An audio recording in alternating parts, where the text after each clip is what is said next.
Hello everyone, in this video I'll be showing you a Veteran's Prosthesis build guide in Elden Ring. Now this is a pretty cool weapon. It deals lightning damage and it's a fist weapon, which means it has a really fast charge attack. So it's a little bit different than some of the other attack and weapons that we have in this game, so that's a kind of cool thing about it.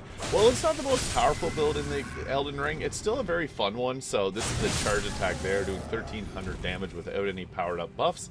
So we go over to leveling guide if we're level 150, and I'll talk about what stats to put it in if you're lower than level 150. So we got 50 vigor here, 22 mind, 30 endurance. This allows us to have a medium load and 56 poise.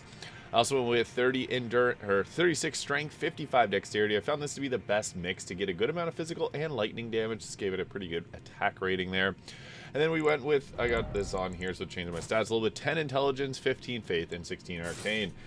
You can go with the talismans here. I really like Shard of Alexander and Carrion Filigreed Crest. However, since it has a really fast attack, Millicent's Prosthesis, and even throwing on a second one like the Rotten Wing Sword Insignia is a good choice. So you can go with both of these here to maximize the amount of damage that you're able to deal with this weapon. Alternatively, you can add the Lord of Blood's Exaltation, because I did go with 16 Arcane, which gives us the ability to cast ourselves Swarm of Flies. So this can trigger Blood Loss buildup, which is really nice.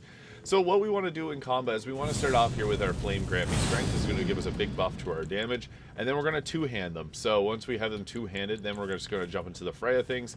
The Storm Kick is a pretty cool weapon art here, so it does a decent bit of damage.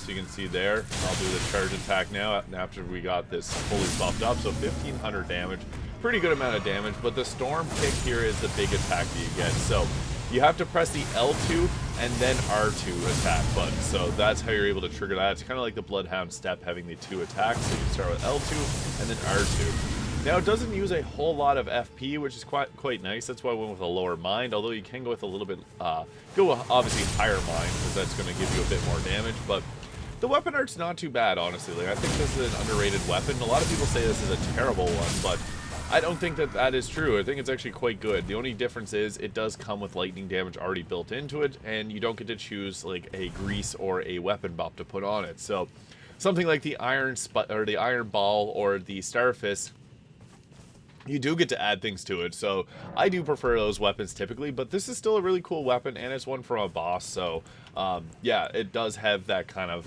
nice aura around it. It does have a different, like the charge attack's different from some of the other fist weapons. It has this double slash attack.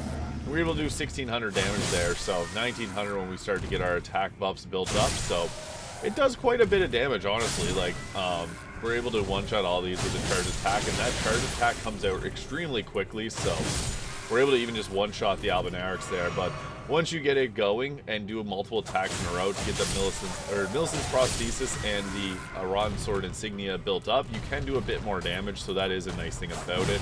And it does have a decent range for being a melee weapon. With these two charge attacks that come out very quickly, it's really nice to be able to do that in succession like that, so you can just continue to follow it up with more attacks like that.